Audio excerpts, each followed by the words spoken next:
Ella Kenny and Katie Lynn Din Din. Just because Daddy's not in Portugal doesn't mean Daddy can't bring your Goodnight story to you. So girls, it's the last chapter of The Secret Garden. And it's chapter 12 and it's called Dickon's Mother. I'm going to take my glasses off so I can see properly. One other person did learn about Colin and the secret garden.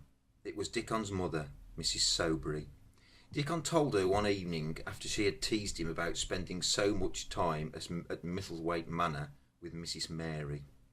He told her the whole story and she listened in amazement. "My word," she said when he had finished, "it was a good thing that little lass came to the manor. It's been the making of her and the saving of Colin." "What do the people at the house think? They must have noticed how much more cheerful the boy's become." "They don't know what to make of it," said Dickon. "He looks so much better, his cheeks all red and healthy from the sun." Every day when the weather was fine, Colin walked in the garden amongst the trees and flowers.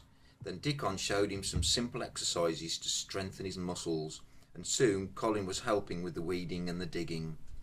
He was always hungry now, but he didn't want the servants at the house to notice how much his appetite had improved, so he wasn't able to ask for extra food. Then Dickon had an idea.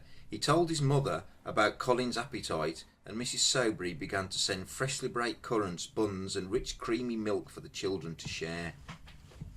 "Your mother is very kind, Dickon," said Colin.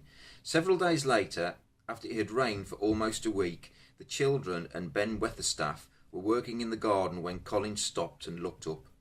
A woman was coming through the door.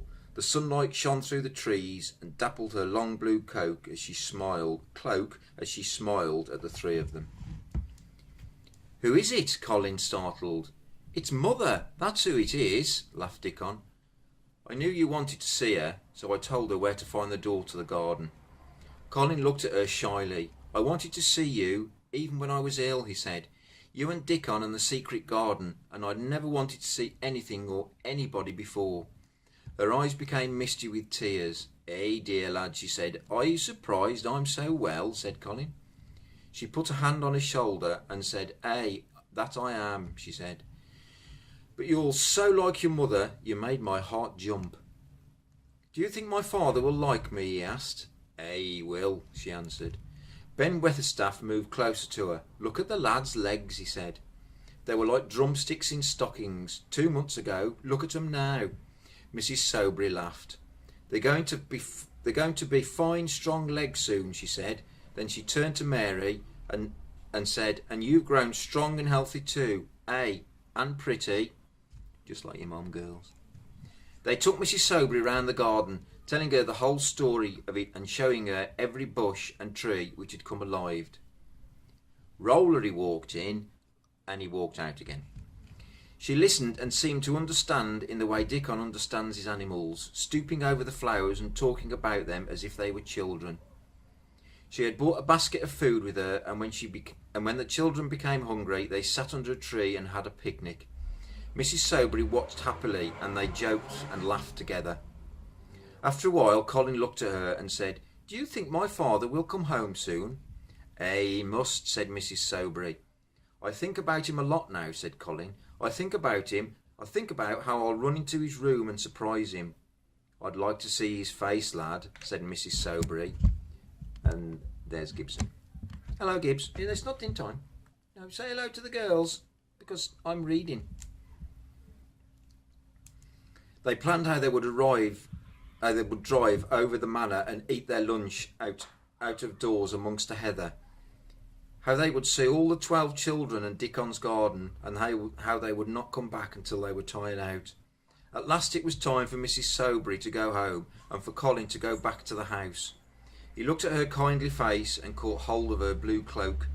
"You were just what I wanted," he said. "I wish you were my mother as well as Dickon's." Mrs. Soberry's eyes became misty again, and she drew him towards her.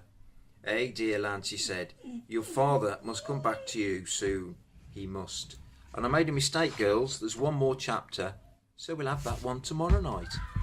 And Eddie's just walked in and he wants to say hello. Eddie, Eddie, come here. Come on, say hello to the girls. Say hello to no, look, say hello to the girls. Say hello.